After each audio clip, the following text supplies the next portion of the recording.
오늘 말씀은 바벨론에서 포로 생활하다가 힘들고 어렵게 살다가 이제 고향 땅에 돌아오게 된 그 기쁨을 기억하면서 그와 동일한 하나님의 은혜가 임하기를 소망하며 불렸던 그러한 노래가 126편입니다. 자, 이스라엘 백성들이 바벨론 이 이국 땅에서 포로 생활하다가 얼마나 힘들고 얼마나 어려웠겠습니까? 한번 그것을 우리가 추정해 볼 수 있는 성경 구절이 있습니다. 시편 137편 1절에 보면 이러한 구절이 있어요. 우리가 바벨론의 여러 강변 거기에 앉아서 시온을 기억하며 울었도다. 고향을 생각하면서 눈물이 나는 그러한 서글픔을 이야기하고 있습니다. 여러분, 또 한 가지는 몇 주 전에 제가 보여드렸던 이 베르디의 나부코라는 오페라, 히브리 노예들의 합창 기억나시죠? 좀 서글픈 그러한 그 멜로디를 여러분이 기억하실 텐데, 그걸 통해서도 얼마나 그들이 그 고향 가기를 사모했는가, 그런 부분들을 우리가 조금은 알 수가 있습니다.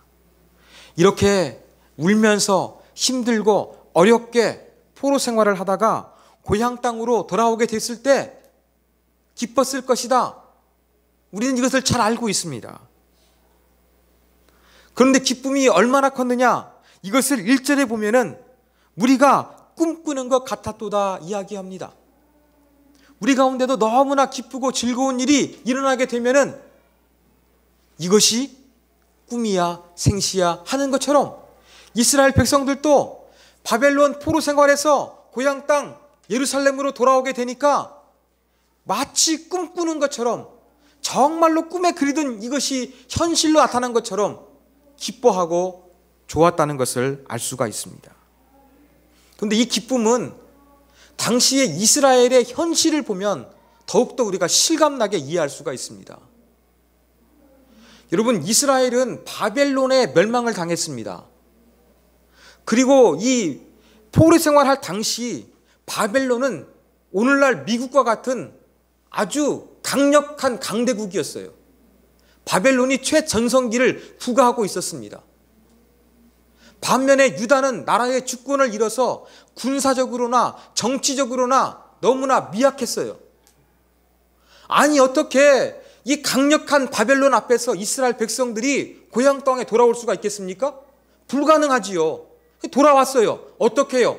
고레스의 칙령을 통해 돌아왔습니다. 근데 성경을 보면 고레스의 마음을 움직인 것이 누구냐? 하나님이세요.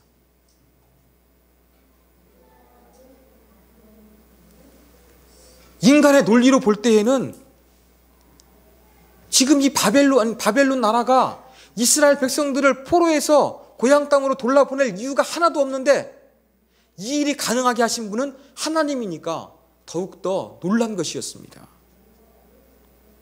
그러면서 2절에 보면은 이제 이스라엘 백성들이 기뻐하는 모습을 묘사합니다. 입에는 웃음이 가득하고 혀에는 찬양이 가득했다. 흥겨워 웃고 노래하는 모습을 묘사하고 있습니다. 그런데 3절에 보면은 좀 객관적인 게 등장합니다. 이방 사람들이 이야기하죠. 뭐라고 고백합니까? 3절에 보면 여호와께서 그들에게 큰 일을 하셨다고 고백하는 겁니다.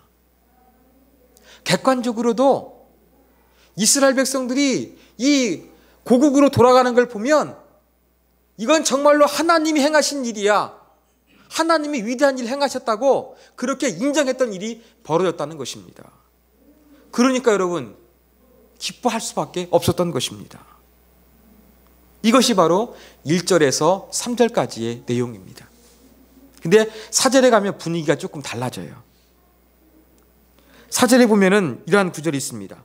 여호와여, 우리의 포로를 남방 시내들 같이 돌려보내소서. 아니, 지금까지 분명히 바벨론 포로에서 돌아오는 것을 기뻐하고 있는데, 즐거워하고 있는데 다시 우리의 포로를 남방 시내들 같이 돌려보내달라는 겁니다. 이걸 우리가 어떻게 이해해야 될까요? 이것은 우리가 과거를 3절까지의 내용이 과거인데 과거를 회상하면서 4절에서는 이제 그 과거의 놀라운 역사가 다시 한번 노래를 불렀던 이 시인들의 그러한 삶 속에서 재현되기를 소망하며 기도했던 것으로 우리가 그렇게 받아들이면 되는 것입니다. 여러분, 시편 126편 표제가 있습니다. 성전에 올라가는 노래, 그렇게 되어 있어요. 즉 이스라엘 사람들은요, 예루살렘 성전에 하나님께 얼굴을 뵙기 위해서 올라가다가 불렀던 찬양이에요. 근데 뭘 회상하며 불렀습니까? 저 바벨론에서 포로를 살다가 귀환했던 그 기쁨을 돌이켜보면서 하나님, 다시 한번 우리 삶 가운데 포로와 같이 힘들고 어려운 고달픈 삶의 많은 부분들이 있는데 이러한 부분들을 다시 한번 해방시켜 주시는 하나님의 은혜가 임하게 하여 주옵소서, 이러한 소망으로 시편 126편을 그렇게 노래했던 것입니다. 여러분, 나라의 주권을 잊고서 포로 생활하는 사람들에게 고향 땅으로 돌아오는 것은 그들의 삶에 아주 중요한 터닝포인트가 되었습니다. 마찬가지로 지금도 내가 힘들고 어렵고 눈물과 고통 속에서 살아가는 이 현실이 터닝포인트가 되어서 바뀌게 되어서 기쁨이 넘치는 삶이 되게 해 주십시오.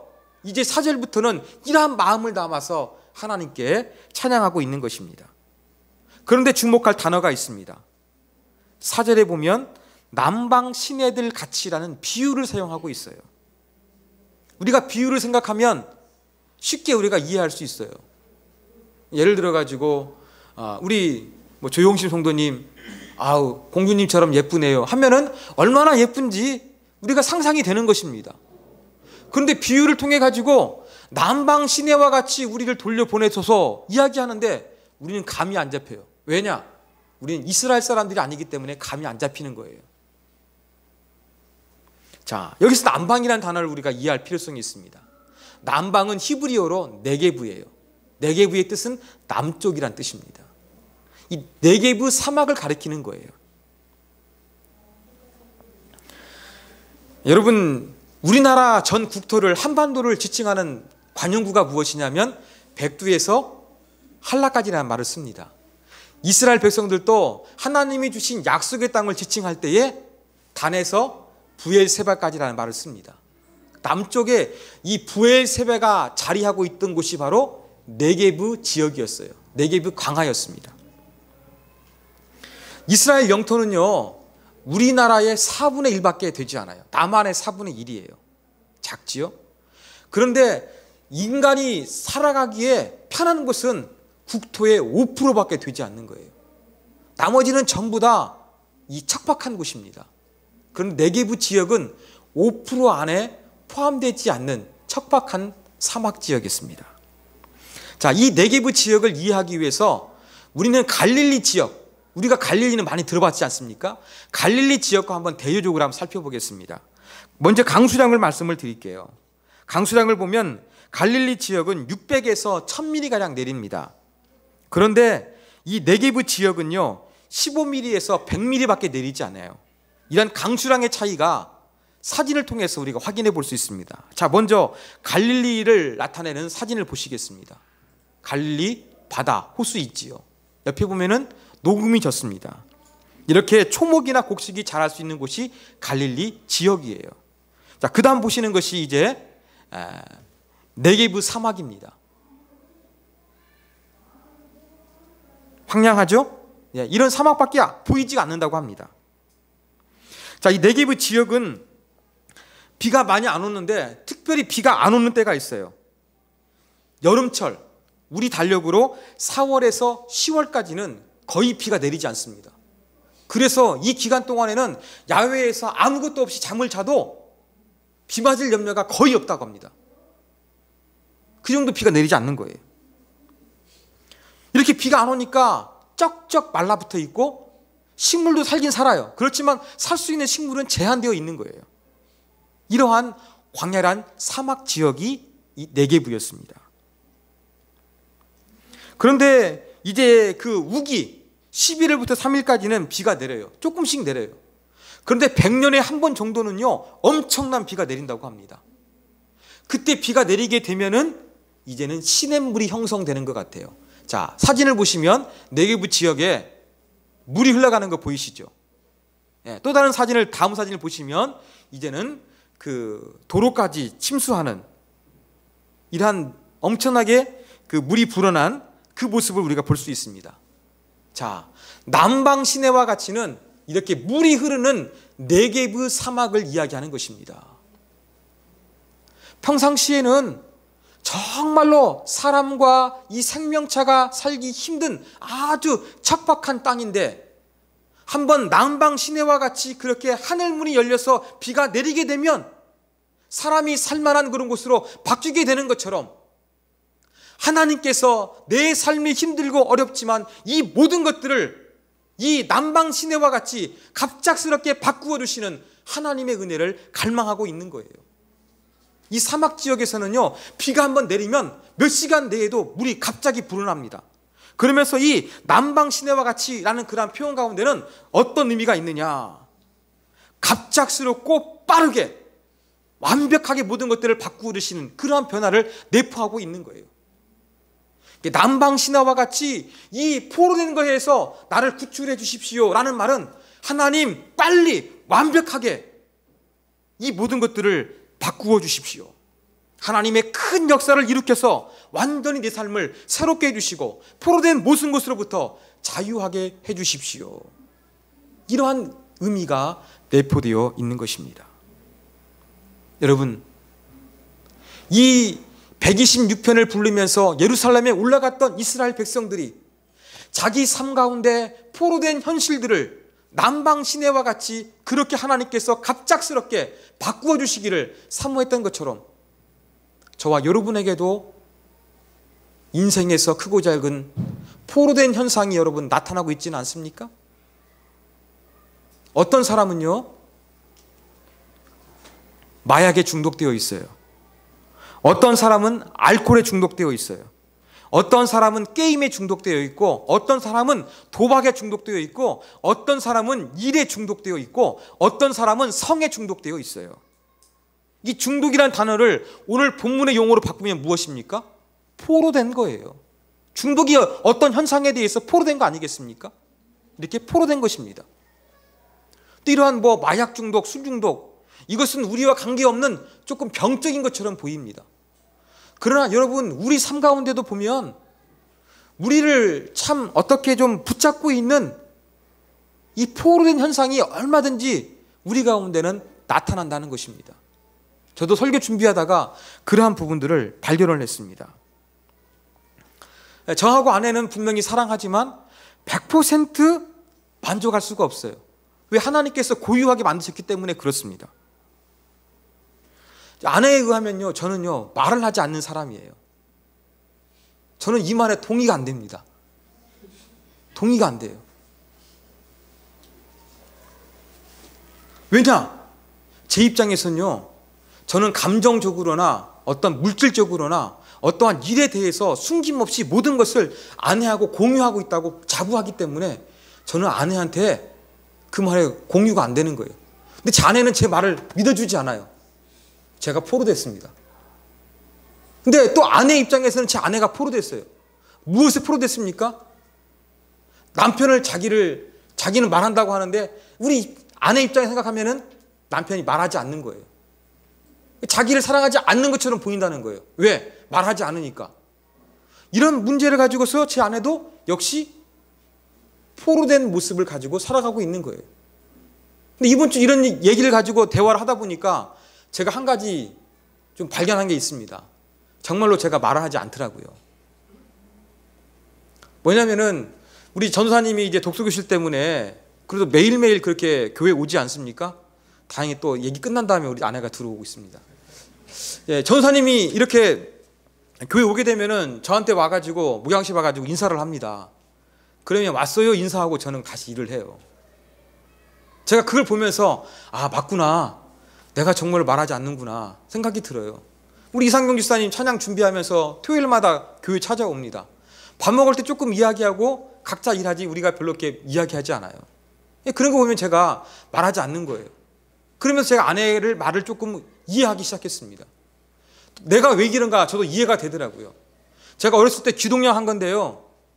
저희 할머니가 자주 하시던 말씀 가운데 무엇이냐면 할아버지가 가정에서 하시는 말씀이요 10마디가 안 됐대요.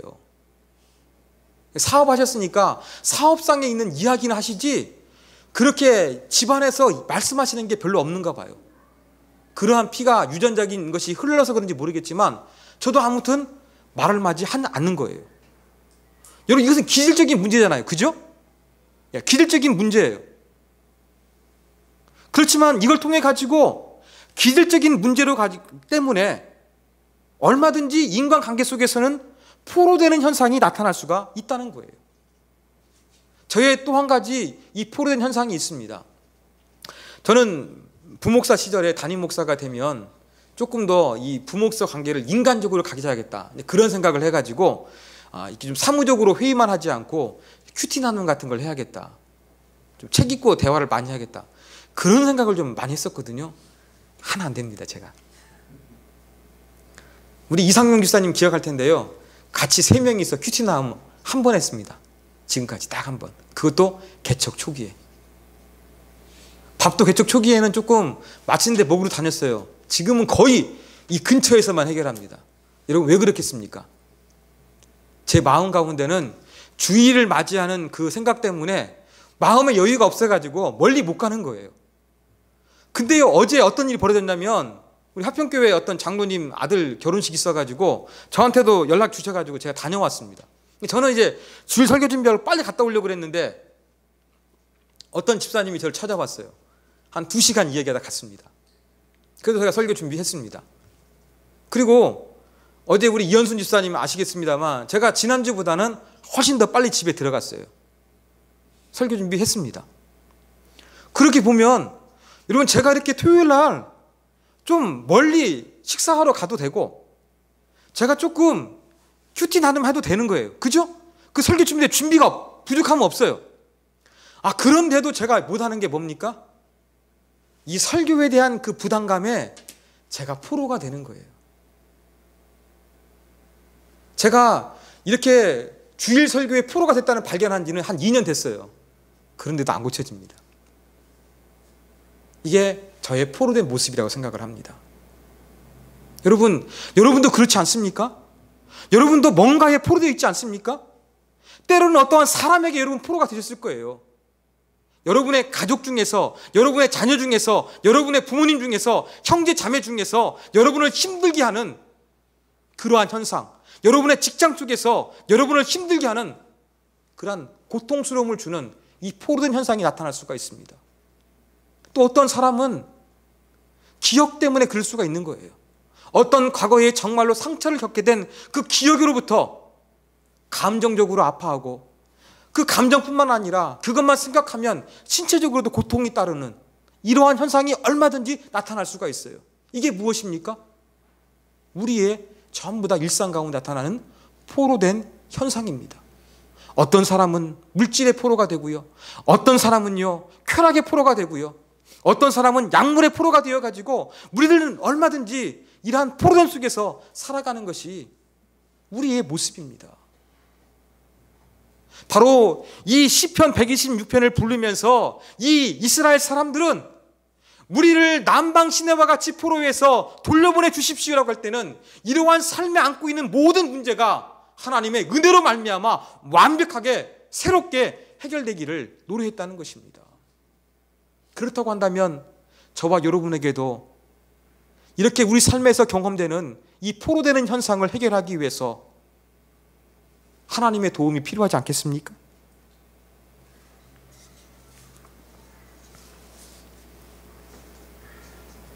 바로 이 남방 시내와 같이 갑작스럽게 모든 것을 완전히 새롭게 바꾸실 분은 누구냐? 하나님이시라는 거예요. 그 하나님을 기대하면서 예루살렘에 예비하기 위해서 올라갔던 것입니다. 저와 여러분도 살면서 이 포로된 관계 속에서 살아갑니다. 내게 자유를 주지 못하고 내게 기쁨을 주지 못하고 내게 편안을 주지 못하는 힘들고 어렵게 하는 나를 구속하고 압박하는 여러 가지 관계의 문제가, 여러 가지 사건의 문제가, 기억의 문제가 분명히 존재할 것입니다. 이런 것들이 어떻게 새로워지겠습니까? 이런 것들을 바꾼다는 건 너무나 힘들고 어렵습니다. 우리가 의식적으로 노력해도 잘 되지 않는 것입니다. 이걸 바꿀 수 있는 거 하나님께 맡겨야 됩니다. 하나님께 의지해야 됩니다. 하나님, 남방시내와 같이 바꾸어 주시옵소서, 이런 마음을 가지고 우리가 나아가야 될 것입니다.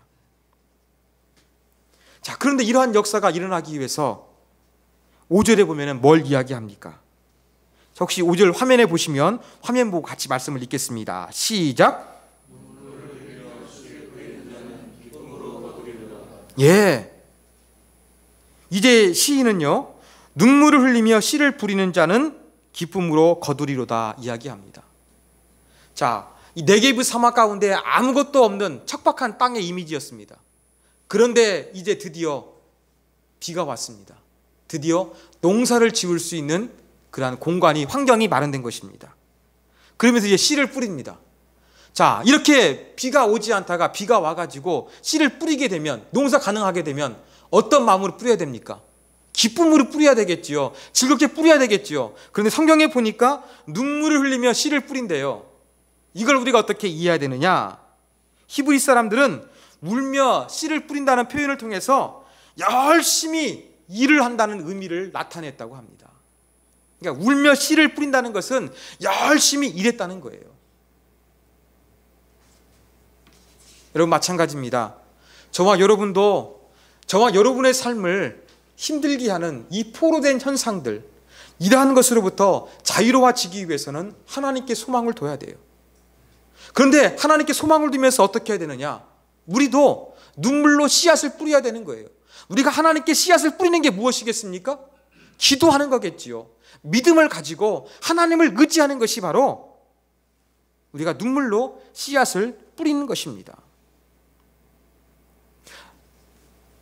울면서 열심히 씨를 뿌리는 것처럼 저와 여러분도 쉬지 말고 기도하라는 하나님 말씀을 붙잡고 간절히 기도하는 것, 이것이 있어야 하나님의 은혜를 경험할 수가 있는 것입니다. 여러분, 우리는 막연하게 뭐 이루어졌으면 좋겠네, 이러한 희망을 가지고 있으면 성취가 되지 않습니다.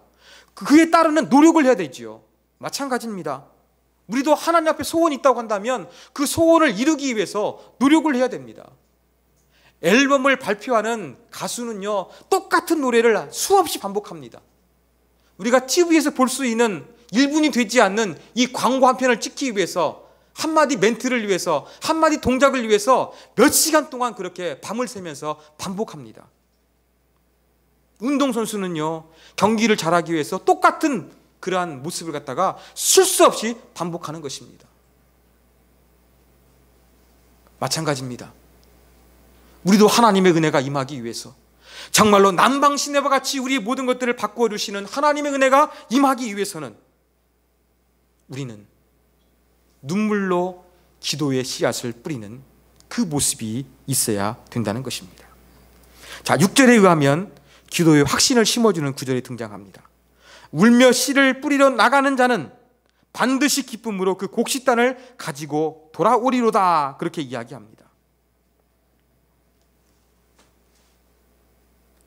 울며 씨를 뿌리면 그 추수의 때가 됐을 때 반드시 기쁨으로 곡식단을 가지고 돌아온다는 것입니다.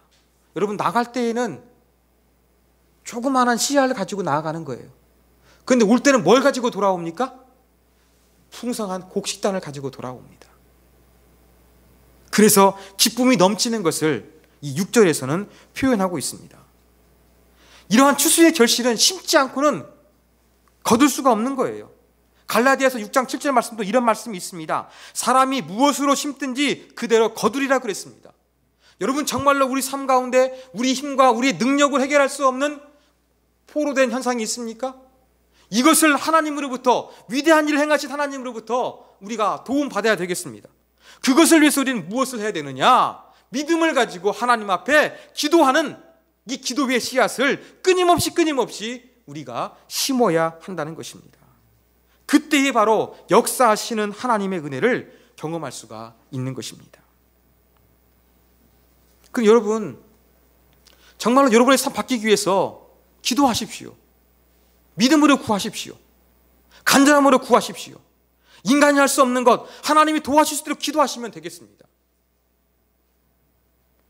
오늘 본문을 보면은요, 4절이 현실이에요. 근데 마지막으로 보면은 기쁨이 넘치는 표현을 하고 있어요. 4절에 보면은 기쁨의 현실이 아니었어요. 여호와여 무리의 포로를 남방 시내들과 같이 돌려보내소서. 현실은 전혀 기쁘지 않고 포로된 현실이 가득해요. 그런데 5절과 6절에 보니까 기쁨으로 단을 거둘 것을 고백하고 있어요.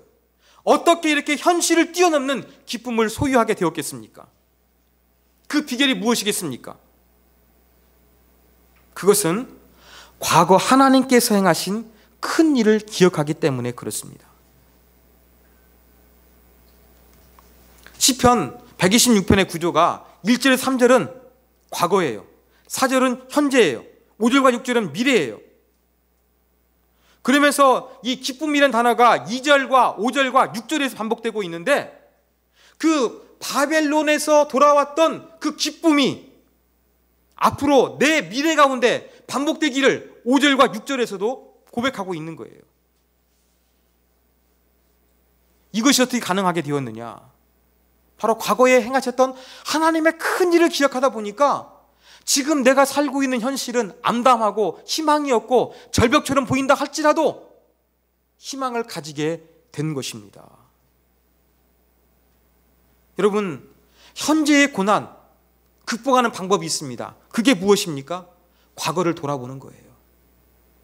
내 지금 힘들고 어려운 현실을 생각하는 것이 아니라 과거에 정말로 행복하고 즐거웠던 시절을 바라보면 기분이 조금 나아지는 것처럼 무리들도 이 고난 속에서 과거에 기뻤던 경험을 다시 한번 돌이켜보면 되는 것입니다. 여러분 지금까지 신앙생활 하시면서 하나님의 은혜 경험하지 않았습니까? 이스라엘 백성들을 바벨론의 포로로부터 자유롭게 하셨던 것처럼 여러분의 삶을 그렇게 도와주셨고 여러분의 삶을 간섭하셨고 여러분을 기적적으로 사랑하셨던 그것을 여러분들이 경험하시지 않았습니까? 그때를 여러분이 기억하시면 되는 거예요. 그때를 자꾸 기억하면서 그때 역사하셨던 하나님께서 지금도 살아계시기 때문에 오늘 나를 위해서 역사해 주시고 희망찬 미래를 맞이할 수 있도록 도와주시옵소서. 이렇게 기도해야 되는 것입니다. 그런데 우리 중에는 혹시 이렇게 반문하실지 모르겠어요. 목사님, 저는 과거에 고통을 기쁨으로 바꿨던 믿음의 경험이 없습니다. 기도 응답의 경험이 없습니다. 이런 사람에게도 대안이 있습니다. 이 성경에 보면 하나님께서 그 절망과 슬픔과 불가능의 상황 속에서 가능하게 만드셨던 하나님의 역사가 이 안에는 많이 기록되어져 있습니다. 성경 속에서 여러분 그것을 붙잡고 기도하시면 됩니다. 오늘 찬양했던 찬양 있지 않습니까? 날 사랑하심 성경에 써있네. 이걸 기억하면서 여러분이 이겨내시면 되는 거예요. 그렇습니다. 여러분, 우리 현실 힘들고 어려워요. 이 포로된 현실 쉽게 바꿀 수가 없는 거예요. 그렇지만 우리가 희망을 가지고 하나님께 눈물로 씨앗을 뿌리며 기도하며 나아갈 때에 또 우리가 과거에 우리 가운데 역사하셨던 그 하나님이 지금도 살아계시기 때문에 내 삶을 새롭게 하실 것이라는 기대와 확신을 가지고 나아가면 하나님께서 네게브 사막 가운데 시냇물로 바뀌게 되는 것처럼 여러분의 삶도 변화시켜 주시는 그러한 놀라운 은혜가 임하게 될 것입니다. 여러분, 이것을 바라보며 우리가 하나님께 나아가고 이러한 소망을 가지고 하나님을 의지하는 신앙생활이 되기를 간절히 소망합니다. 우리 같이 한번 이 말씀 붙잡고 우리 기도하도록 하겠습니다. 하나님, 내 삶 가운데 포로처럼 답답하고 해결되지 않고 참 탈출구가 없는 것처럼 보이는 그러한 상황 가운데서 남방 시내와 같이 모든 것들을 새롭게 바꾸어 주시는 하나님의 은혜가 임하게 하여 주옵소서. 임하게 하여 주옵소서. 말씀 붙잡고 우리 소망을 가지고 믿음으로 눈물로 우리가 하나님께 간구하며 나아가겠습니다. 하나님 아버지, 오늘도 우리가 주의 말씀을 살펴봤습니다. 하나님, 우리의 삶 가운데는 우리의 힘과 우리의 능력으로 해결할 수 없는 크고 작은 문제가 있습니다. 하나님, 사람에게 포로가 될 때가 있고 어떠한 일이 포로가 될 때가 있으면서 살아가는 것이 우리의 모습입니다. 이 포로된 나의 삶의 현실, 이 고통을 준 나의 삶의 현실 어찌할 수가 없습니다. 내 힘으로 불가능합니다. 쉽게 바뀌지도 않습니다. 포기하고 싶습니다. 그러나 하나님이 계시기 때문에 포기하지 않습니다. 주여, 우리가 믿음으로 살게 하여 주시옵소서. 남방 시내와 같이 우리를 자유롭게 해주시는 하나님의 은혜를 바라보면서 우리가 하나님께 소망을 주기에 나누시고 눈물로 믿음으로 간구할 수 있도록 도와주시고 과거의 역사하셨던 하나님의 모습을 돌아보면서 기도하며 승리하는 자가 될 수 있도록 도와주시기를 주여 기도합니다. 믿음으로 사는 것은 이와 같은 모습으로 살아가는 것입니다. 주여, 우리에게 소망을 주시옵소서. 하나님, 우리의 현실 암담합니다. 정말로 좋아지지 않을 것 같습니다. 그렇지만 하나님 바라보는 믿음으로 살 수 있도록 우리를 바꾸어 주시고 우리를 새롭게 하여 주시옵소서. 믿습니다.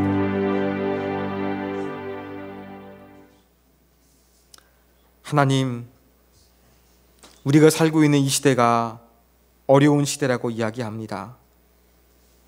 이 경제적으로 힘들고 또 물질적으로 힘든 이 현실 속에서 우리는 어렵게 하루하루를 보내고 있습니다.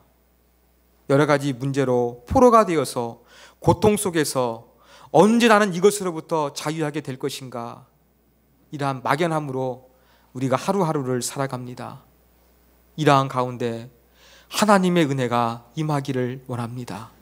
남방 시내와 같이 갑자기 우리의 모든 것들을 완전히 새롭게 바꾸어 주시는 하나님의 은혜가 임하게 하여 주옵소서. 이러한 하나님의 은혜를 경험하기 위해서 눈물로 믿음으로 기도하는 하나님의 자녀가 되게 하여 주옵소서. 암울한 현실보다 기도하며 과거에 역사하셨던 살아계신 하나님의 능력을 회상하며 현실을 기쁨으로 만들어가게 하여 주옵소서. 예수님의 이름으로 기도하옵나이다. 아멘.